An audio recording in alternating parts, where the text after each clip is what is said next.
Lakeside is pleased to sponsor this exciting broadcast featuring Dr. Sandra Bloom and Sarah Yanessi on Voice America.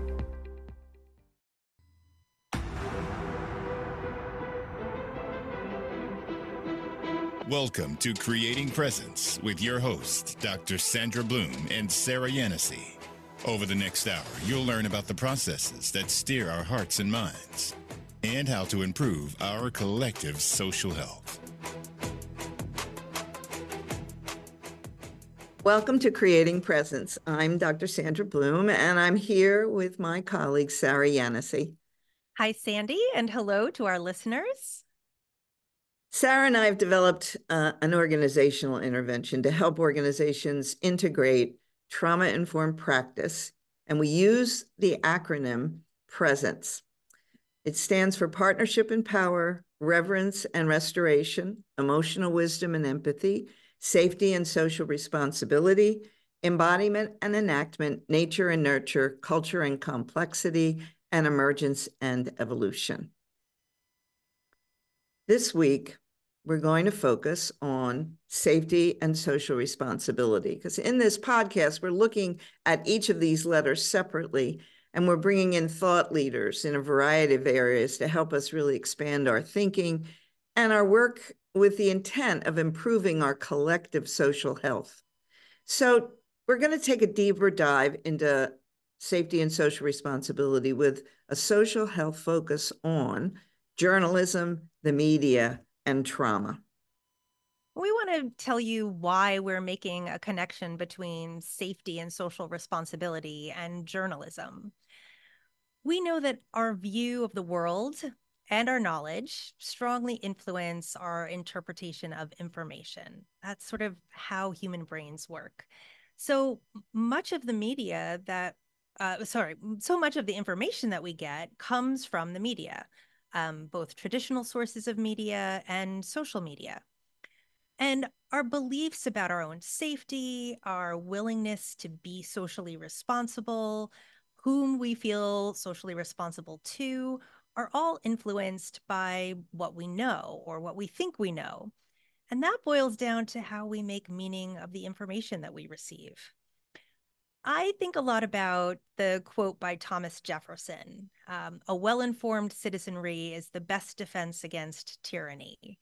And this is true in our country, but it also applies to the human service organizations that we do coaching with and training with in creating presence. And that's why in our training and coaching, we focus so much on a wide range of communication and group engagement skills. We are focusing a lot on institutional transparency and shared decision-making. And that's because we recognize there are really two sides to a democratic process. Leaders have to share decision-making power, and the staff or citizens, depending on who we're applying the quote to, have to be engaged. And so both of these really require some skill and some practice. So for us, it comes to teaching step-by-step processes to build these skills into the organizational culture. And that's really how we try to embody this shift of creating meaning-making, understanding, and more transparency. Sandy, you gave me a book for my birthday, which I've started to read, which is actually about the exact opposite of being a well-informed citizenry. Tell us and our listeners about that. That's why I got interested in it when I saw the title. It's called Agnotology, which is the study of the social construction of ignorance. And I got drawn toward it because so often these days, some of the media are really supporting and encouraging our ignorance, not our knowledge, and certainly not wisdom. Not when there's so much fake news around that has been really deliberately constructed to manipulate people, to manipulate the public. And that's why I think our guests this week are doing such incredibly important work and have so much important information to share about ethical journalism, especially when it becomes so important when there's any kind of dangerous situation that is unfolding, which, happens all too frequently. So we're really happy to welcome Bruce Shapiro to the show. For the past several decades, the Dart Center for Journalism and Trauma at Columbia University's School of Journalism has encouraged innovative reporting on violence, conflict, and tragedy worldwide. Bruce Shapiro is the founding director of the center and is an award-winning reporter on human rights, criminal justice, and politics. And as well, he's an author of 2 books, Shaking the Foundations, 200 Years of Investigative Journalism in America, and Legal Lynching, The Death Penalty and America's Future. Welcome, Bruce. Thank you, Sarah and Sandy. Very glad to be here. In the spirit of good journalism, one small correction. I was not actually the founding director of the Dart Center. I was part of the founding team, but there was a prior part-time executive director before I became the first full-time executive director. Thanks for the fact check desk is always open here. I love that. Awesome. We're also happy to welcome Dr. Ilana Newman. She's the McFarland Professor of Psychology at the University of Tulsa and the Research Director for the DART Center for Journalism and Trauma. She is also a past president of the International Society for Traumatic Stress Studies. And Ilana has co-directed the DART Center for Journalism and Trauma's first satellite office in New York City that happened after 9/11 and is really an expert in helping clinicians to interact successfully with journalists. So welcome, Ilana. Delightful to be here. Looking forward to our conversation. So let's get started. Bruce, I'll start by asking you about the DART Center for Journalism. What is it and how did it get started? Well, the DART Center for Journalism and Trauma is a training center, think tank, idea lab, research center that brings journalists, my own professional tribe, news professionals of all types, together with trauma clinicians, researchers, brain scientists, in order to advance really 2 sets of goals. One is about reporting itself. As journalists, what do we need to know about how people are changed and affected by violence and trauma? How do people cope with crisis? How are people wounded? What is the brain science? All of this needs to be part of the basic journalism toolkit in a way that historically it was not. A lot of what counts as news, for good reasons, involves the worst experiences that people can have. We may talk about why that is. Journalists need the tools to do that reporting sensitively, effectively, accurately, with appropriate depth and nuance. And at the same time, we're deeply concerned with the impact of covering trauma on news professionals, people who run toward danger, people who spend a great deal of time engaging with individuals and families and communities who have suffered sustained violence or sustained loss, whether it's in reporting on intimate partner violence, street crime, war, political violence, pandemic, forced migration, historic racism. All of these can take a toll on news professionals. And if we think that journalism still plays an important role in our society, it's important that news professionals have strategies to maintain resilience, that the news profession understands its own duty of care. So we really work in both of those directions. The DART Center was founded now almost 25 years ago at the University of Washington. But for many years now, we've been a project of the Columbia University Graduate School of Journalism in New York, where I also teach and where I'm talking from today. Great. Thank you. Ilana, how did you get involved with the DART Center? As a clinician, how did that happen?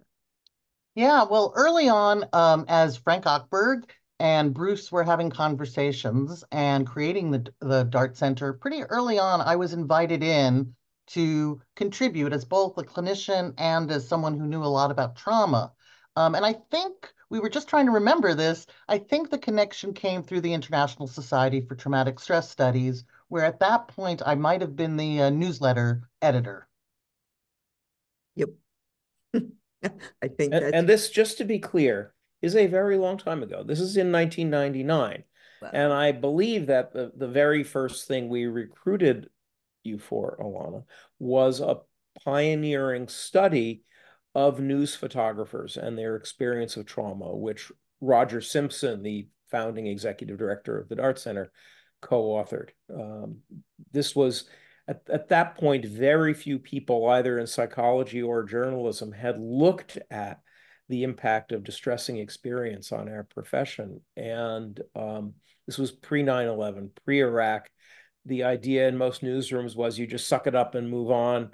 And the idea for a lot of clinicians, I think, was that journalists are just kind of the media, capital T, capital M, and who cares about them anyway. Alana really became part of the earliest conversations to change both of those important cultural tropes.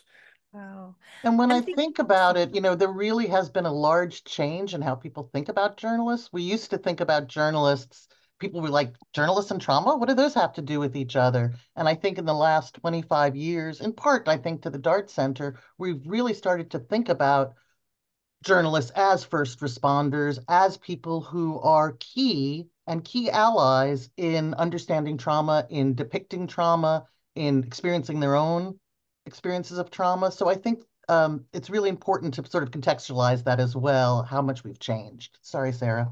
No, I'm so glad that you shared that. I was getting really excited because in my mind, I was making a connection between Sandy, your first book, Bearing Witness, right. and sort of the way that you wrote about people in mental health bearing witness to the stories of traumatized patients, and how much training that requires, how much we're unprepared for it, even though we are so educationally prepared for it in some ways.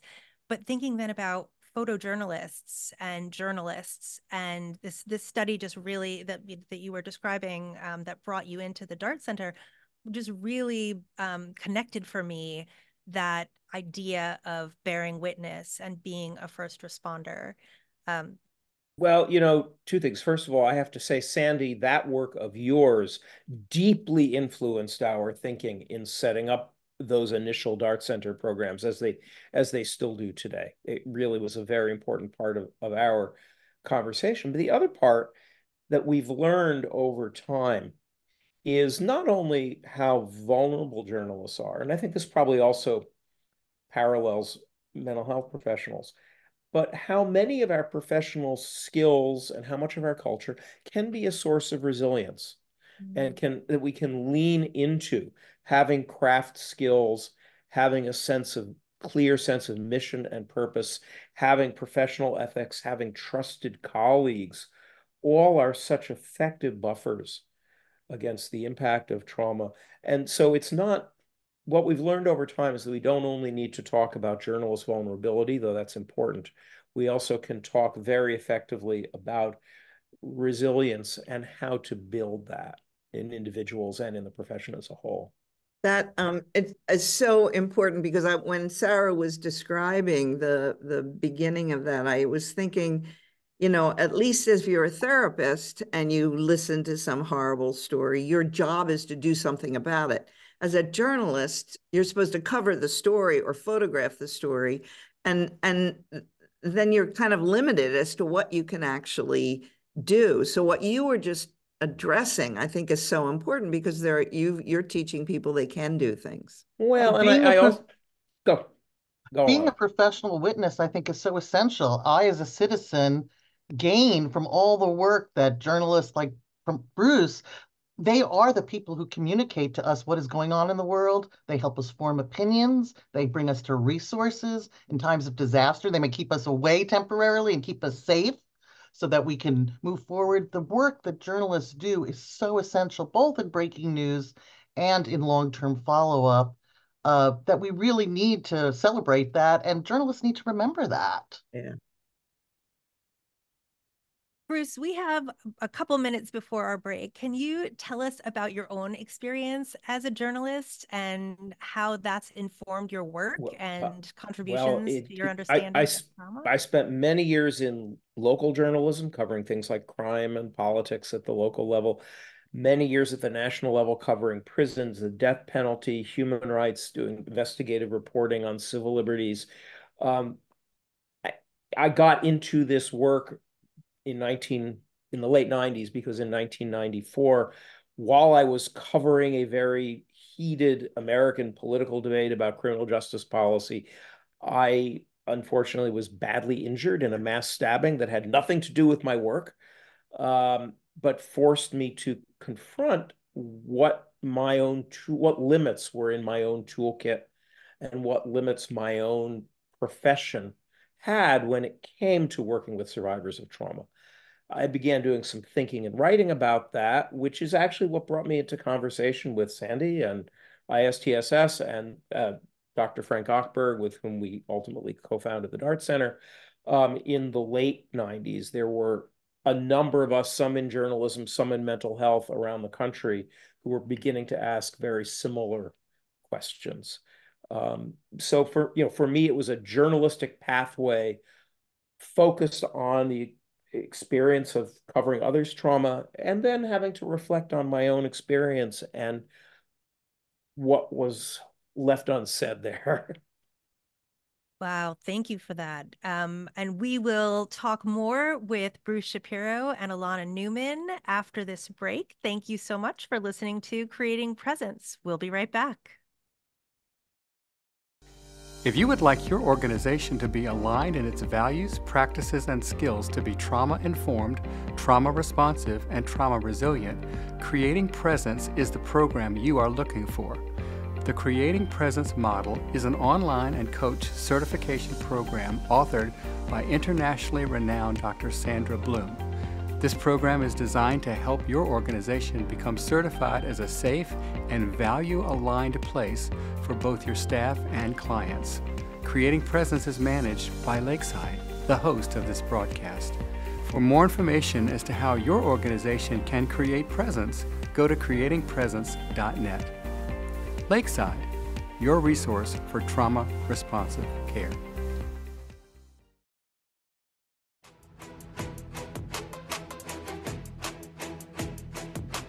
Welcome back to Creating Presence.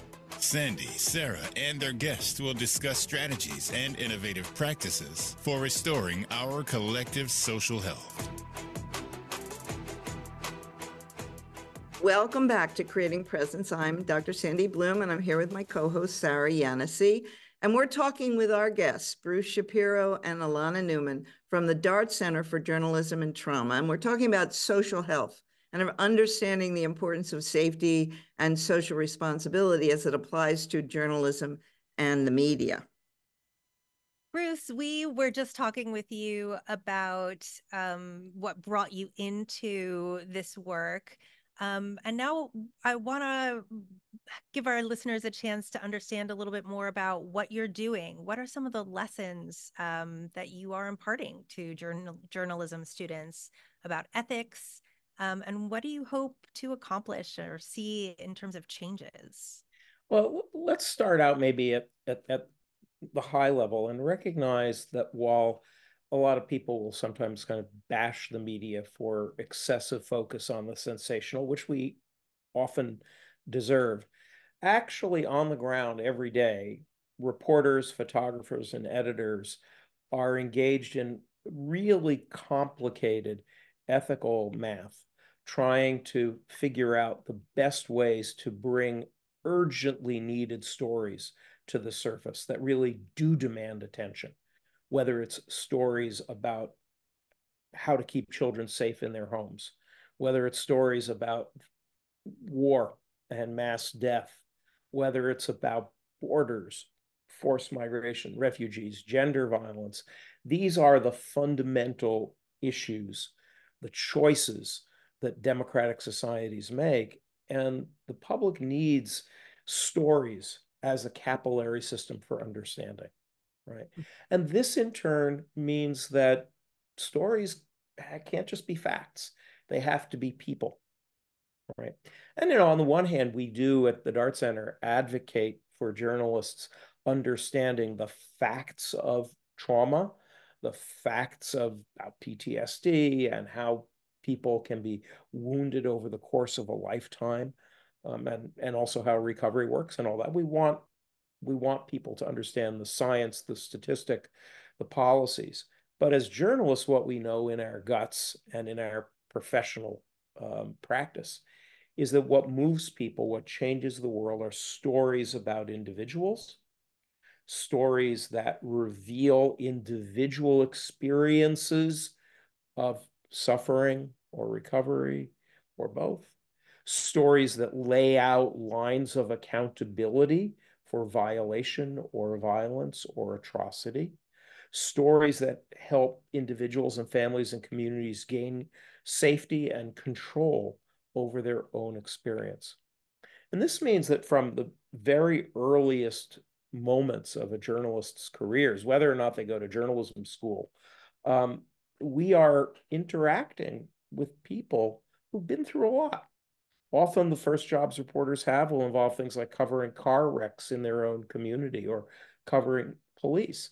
And, we've tried to teach journalists and learn not only from clinicians, but from other journalists who've done it really well, that in interacting with survivors, things like agency and control and respectful interviewing that gives people the time that they need, that doesn't pressure them with a big crowded scrum of reporters, but instead helps people feel safe in the interaction, can make an enormous difference in a valuable interview that helps people articulate how they feel and be seen, versus one that makes people feel re-victimized, right, after a grievous loss or an experience of victimization. So on the one hand, there's a lot about interviewing, the practical techniques for interviewing. I personally feel that we can't ever promise to do no harm, because sometimes telling difficult stories can be helpful. Sometimes it's going to be challenging in ways that we can't predict, but we can try to mitigate harm. And so by educating journalists about the nature of survivors' experiences over the long haul, not just in the 5 minutes or 5 days after a murder or disaster or war, but over a lifetime, we can help journalists understand how to make it as transparent, tolerable, and ethical an encounter as possible. So that's one set of ethical issues around just interviewing. A second set of issues that are of enormous importance right now, I think, are how to effectively investigate and lay out lines of accountability for significant trauma-inducing abuses of power. To take a famous historical example, which Alana and I were talking about a few minutes ago, many of your listeners, I'm sure, will have seen the film Spotlight about the Boston Globe's investigation in 2001, 2002 of sexual abuse in the Archdiocese of Boston, which people will remember the story, and many more people will remember the Academy Award-winning film. What that film very accurately depicts are journalists, A, needing to come up with a new vocabulary for interviewing survivors, B, needing to redefine what's news. Until those stories came along, no one even thought, oh, someone 20 years later, someone who was abused as a child by a priest, this is front page news. Why? Right? It wasn't even part of the news agenda. And third, needing to define, and you see this in the film, define some strategies and techniques for listening to survivors and then matching up their testimony with data, with records, with other kinds of investigative interviewing and other kinds of investigative reporting strategies. So on the one hand, there's stuff that's purely about the ethics of encountering survivors and victims, but there's also a lot about reporting methodology to put the stories of survivors on the news agenda, at the top of the website, on the front page, at the top of the hour. And the same deep sets of questions extend to images, right? Images of violence. When is it too much? When does an image change the world? When does a video, like the video of Mr. Floyd, change the world, Mr. Floyd's murder? When is a video simply over the top conflict pornography, right? These are complicated questions. So we're trying to promote constant conversation within the news profession and between journalists and clinicians, survivor advocates, et cetera, about advancing our own ethical practice in these areas. If I can add, Bruce, one of the things that I've been impressed with in talking with journalists and consulting is really listening to the struggles and the careful ethical thinking journalists have in sort of thinking about what is my responsibility to my source, what is my responsibility to the story, and how do I weight those when they're in conflict? So what if I know that this is going to be difficult for a source, but it's a story that really needs to be told? Or what are the ways that I can tell it? And I wonder if you could say anything more about that, because I think we spend a lot of time in those conversations. Oh, absolutely. And in fact, something I think, especially some of the clinicians and other professionals who may be listening to this program would appreciate is that journalism is all about competing ethical demands, right? Get it fast, but get it accurate. Be sensitive, but make sure the story is rigorous and vivid and gets out there. So it's not about one or the other. It's playing them all the time. This is a source of constant conflict for journalists. Think about, let's say, the Me Too movement and the stories by Robin Toner and Megan Twohey in the New York Times about Harvey Weinstein, which involved getting women to go on the record with horrific experiences of rape by Mr. Weinstein and cover up by his organization, right? Those to stick, to have the impact, to take down the most powerful perpetrator of gender violence in Hollywood history, right? Those stories needed vivid detail. They needed accuracy and rigor in order to push back against the enormous machine.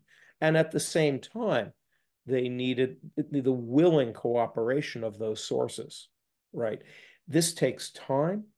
This takes patience.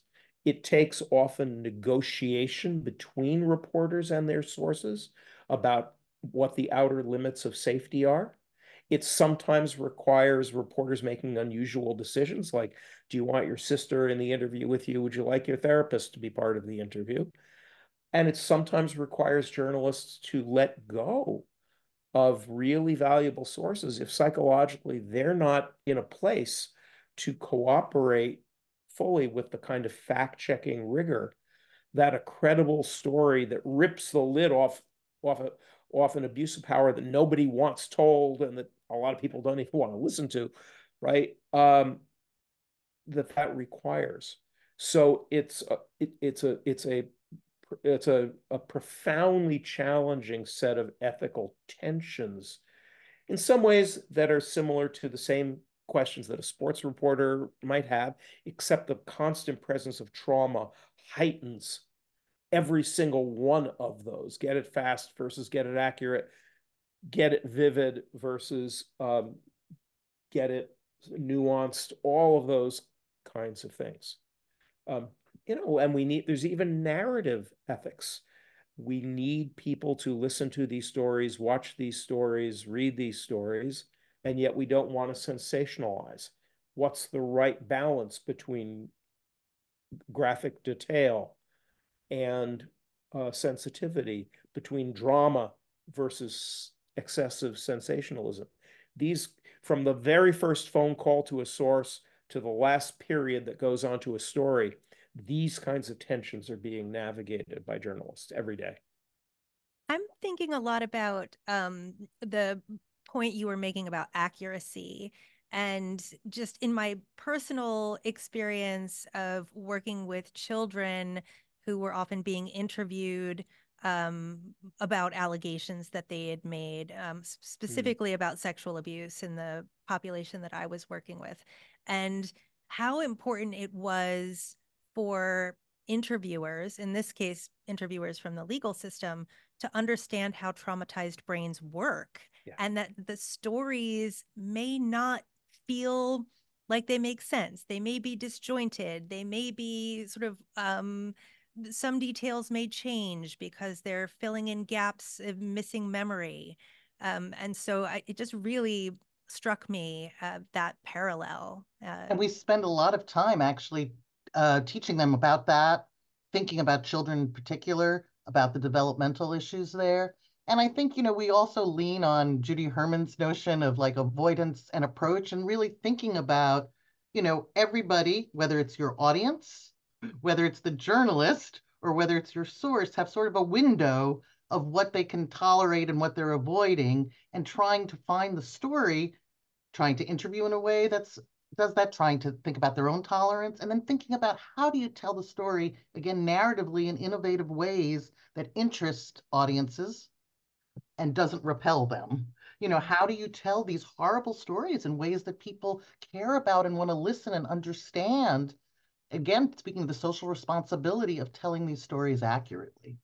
Your specialty is trauma psychology, right? So what are some of the best practices that you teach in that regard? And when Bruce was talking about the enormous complexity of what journalists have to deal with, what are you teaching them?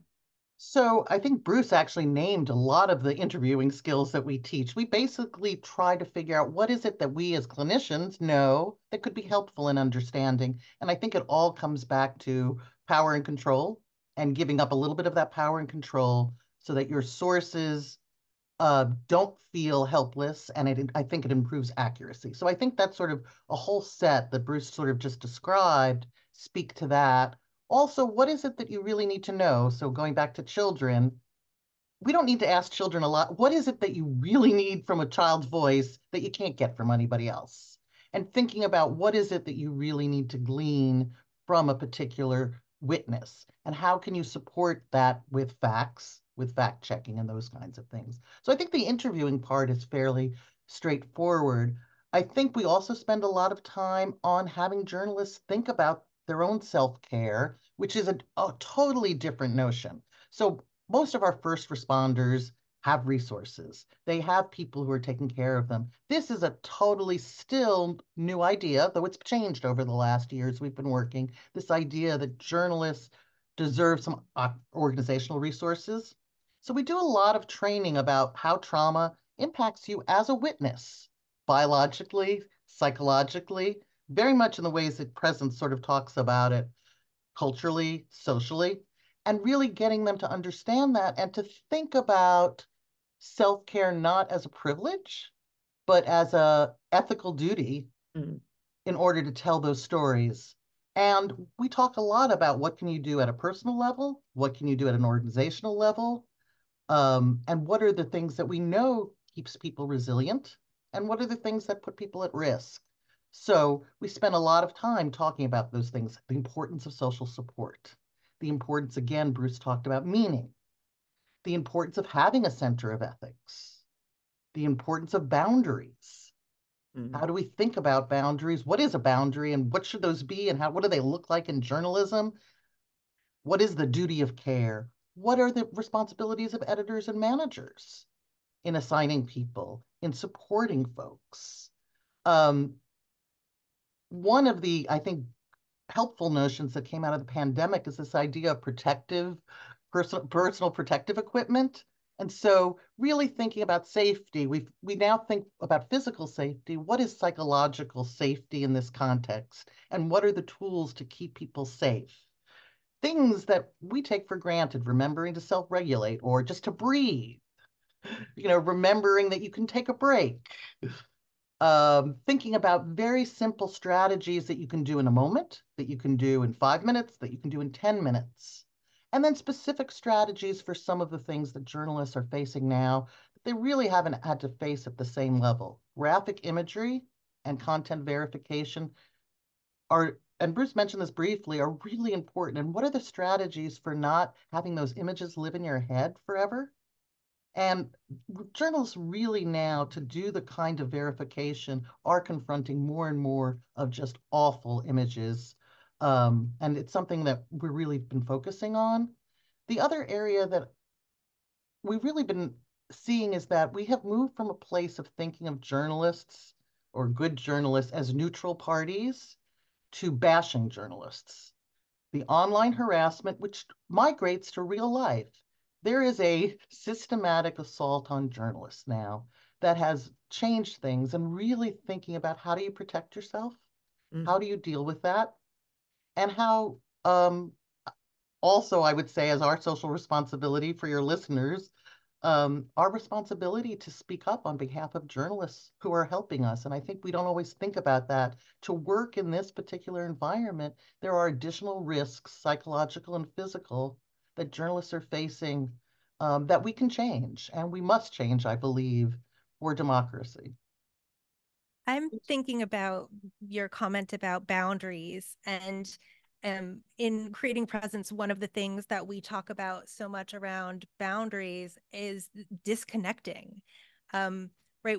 In therapy, we learn a lot about setting boundaries and kind of creating that professional distance. But one of the barriers is our cell phones, right? We are constantly bombarded.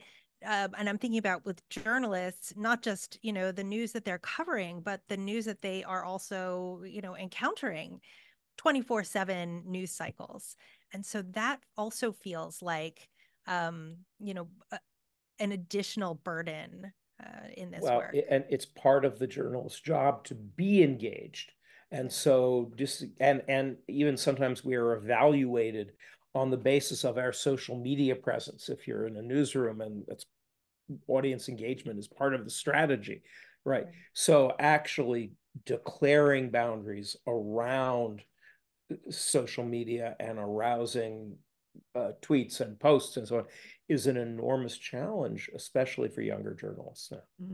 And really helping journalists think very thoughtfully about, why am I engaging? Do I need to be? And how do I set those limits and still do my job, because they can't fully avoid. Right. And to go back again to something crucial that Ilana said, that very same social media stream is also the pathway through which harassment, abuse, and threats now are directed at reporters and photographers and editors on previously non-political beats, criminal courts reporters, local boards of education, and so on. Journalists now are experiencing tidal waves of abuse and harassment through their smartphones. And this adds to the challenge. Let's talk more about this when we come back from our break. Thank you so much. We've been talking with Bruce Shapiro and Ilana Newman, and we'll be right back after these messages. If you wish to go into production to provide your own trauma training, Lakeside Productions can provide you studio rental, design, filming, editing, learning management support, and consultation for video streaming for your organization or systems of care. Lakeside Productions has developed over 50 courses and videos that are all trauma-based and customized with a variety of applications. If you would like to have more information regarding Lakeside Productions, go to our website at lakesidetraining.org. Lakeside, your resource for trauma-responsive care.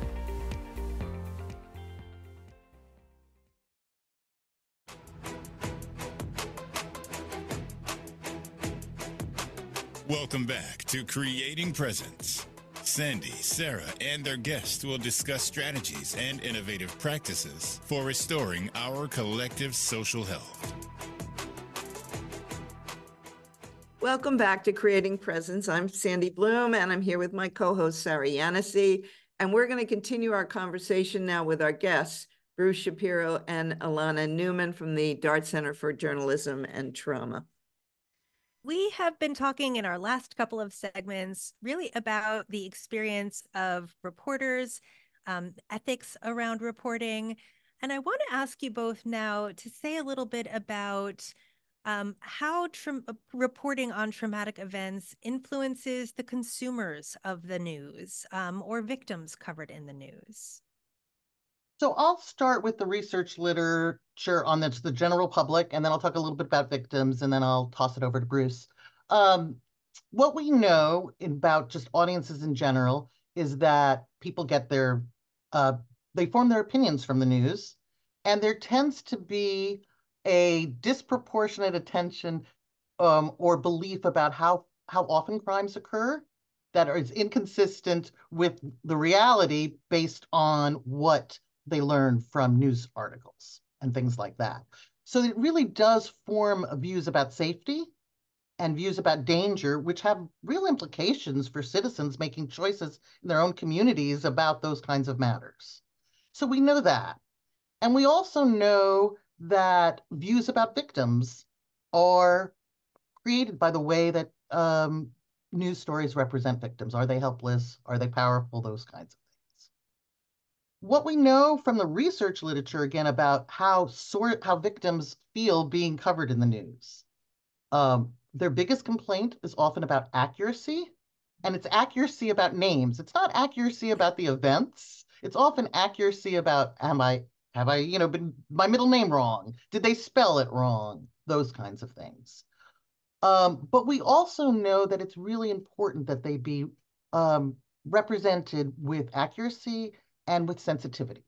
So even when the news is representing folks and saying sort of, things about them that are not the most flattering, often journalists are interviewing people on the worst days of their lives, that as long as it's done with sensitivity, that it seems to be met with understanding and respect. They didn't necessarily like it. But they didn't necessarily felt harmed from it, so to speak. The other thing clinically we know is that the characters in news stories live with the news every day. I spent some time interviewing people who have been interviewed by journalists, and stories were told. And they're the people who in the grocery store get greeted by their neighbors saying, "I didn't know you were sexually assaulted. I didn't know this about you. Oh, I hadn't heard you were wearing a short dress," or whatever the news is. And so I think it's really important to take into account that it influences survivors in important ways. Yet at the same time, survivors also want those stories told. And again, if it's done with sensitivity and integrity, it's not always a problem. And I think that sometimes even survivors would say that that story needed to be told, and people who weren't survivors would be more sensitive to the story that was being told. So I think that's sort of a big picture. And maybe, Bruce, you want to talk a little bit more about this? Yeah, I mean, there is, well, first of all, just on the sort of mental health side, there is some interesting work that's been done by Roxanne Silver out at the University of California, suggesting that for people who already have, who are struggling with psychological issues, depression or PTSD or other mental health issues, heavy engagement with news reports on things like terrorism can make their lives a little harder. So there's interesting, suggestive, but not definitive research on that subpopulation, which is interesting. What I end up saying to journalism students and to journalists is that we have to remember that every survivor who we interview in almost any venue has at some point or other experienced a radical loss of safety and a radical disruption of the normal social contract. And as long as we remember that and communicate through our actions and words trustworthiness, it'll be all right. Where the equation sometimes goes wrong for survivors, but also with the public, with communities, is where there's a perceived ethical breach on the part of a reporter, which reminds individual survivors or entire communities of the entire experience of victimization, right? There are good reporters and bad reporters. I myself have reported in communities that have been treated very badly by journalists at times in the past. In the longer history of this country, you had newspapers, for example, that supported segregation and promoted lynchings. And we have to acknowledge that kind of history. And indeed, some of today's newsrooms have been trying to figure out what sort of journalistic reparations mean when there are histories of that kind of collusion with trauma in the news business. But, you know, we also know that even when people talk in a general way about hating the media, capital T, capital M, when their own community is hit by a hurricane or a fire, or when mass destruction hits, or when something happens to their family that they have a survivor mission, they want to make sure doesn't happen again, gun violence, something like that. There's trusting relationships with the media emerge again and can become very powerful and important. That possibility is under a lot of stress right now at this time of polarization and scapegoating, in which making journalists into the enemy is not just, I think, not just collateral damage to our political climate, but is a primary driver of it. We need to bear that in mind.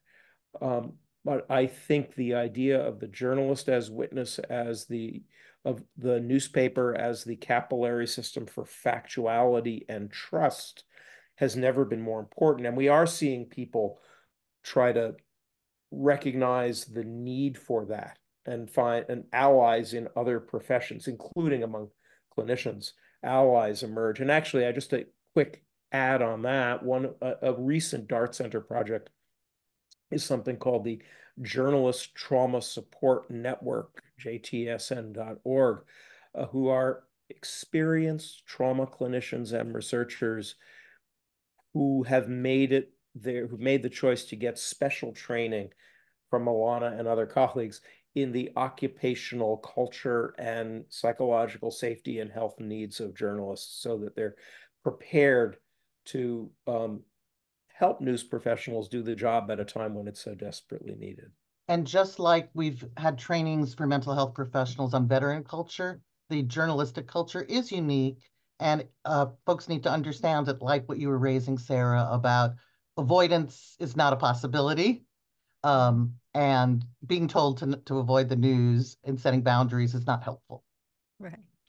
Now, I want to ask you to kind of elaborate a little more. You've been touching on it, but you know, we are in a very difficult time. And so could you address what journalists are really up against in this current political and social climate? Because we're dependent on them really in so many ways to get real information. I think there's kind of practical day-to-day changes that are crucial, and then some conceptual ones, right? I mean, first of all, recognize that even leaving the political climate aside, the economic climate around journalism is horrible. It's extremely stressful. We've had a shift toward nonprofit newsrooms, but even many of those are not being as sustainable as they should be. We have big parts of the United States that are now local news deserts, where people's own communities are not being effectively reported on. And that has an enormously destructive social impact, because when we lose control of our own community, it's very easy to paint forces out there as the enemy, right? Secondly, as I mentioned earlier, there is this climate in which that validates threat and actual physical violence against news professionals. You know, the pivotal moment in the 2016 presidential campaign came when a very specific moment in August 2015, the first violence introduced into that presidential campaign was the physical ejection of a Univision journalist from a press conference, something that had not happened in decades and decades in the United States. That was the first violence, which we then saw later culminating in the large-scale violence on January 6th, 2021, including, people forget this, attacks on news crews, which were part of that. So there's real violence and also just a kind of normalization of threat. But finally, journalism does depend on factuality and on the acceptance of not agreement on opinion, but agreement that there is such a thing as empirical, testable, evidence-based reality. Everyone's entitled to their own opinion, but not their own facts, goes the argument, right? And what we've been experiencing over the last 5 years in this, or more, in this 8 years now, in this climate of disinformation, is simply the corrosion in acceptance of empirical evidence-based factuality. And that makes the job of reporters, winning the confidence of listeners, viewers, downloaders, even harder. I don't know, Alana, how do you see it?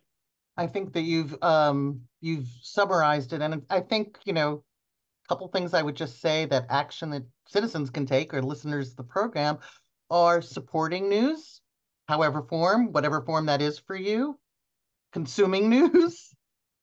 And when you see good coverage, compliment journalists. They get all this terrible stuff about when they're off, and they should be told when they're not telling a story well. But when you see a story that's well represented, send a thank you. That is something that really, I think, can help start changing this climate as well. So I'll talk about those, I'll say the implications. I think the other thing that I would add that I think is very different is that every beat now, when we started this work, we really were thinking about crime, breaking news, disaster coverage, crime victims, combat, those kinds of things. And Bruce mentioned this, but I want to say every beat now has become difficult. Science writers. We never used to work with science writers. Now science writers are a group that are really under duress. So education, you already mentioned. I think you mentioned the other groups, but it's been very surprising how beats that historically were not the focus of harassment and violence have become such. Alana, the one that you've educated me about are weather forecasters, Oh, yeah. meteorologists, who What? in an era of climate change are under sustained attack. There was a veteran newscaster in Iowa who quit earlier this year because of the level of harassment and threat that his family was enduring. On the upside, when we have only a couple minutes, I do want to say that the good news is that there is a young generation of news professionals who, in my opinion, are bringing a degree of emotional sophistication and emotional intelligence and concern for trauma and resilience issues, both for the communities they cover and for themselves, into this profession like nothing I've ever seen. Newsrooms are being changed from within by young professionals demanding demanding a change in how vulnerable communities get covered, demanding a change in newsroom representation, demanding a change in duty of care. And I find this enormously encouraging. And I would add that one of the things we didn't talk about was that there's a stigma about addressing not even mental health problems, but just having emotional reactions to being a professional witness.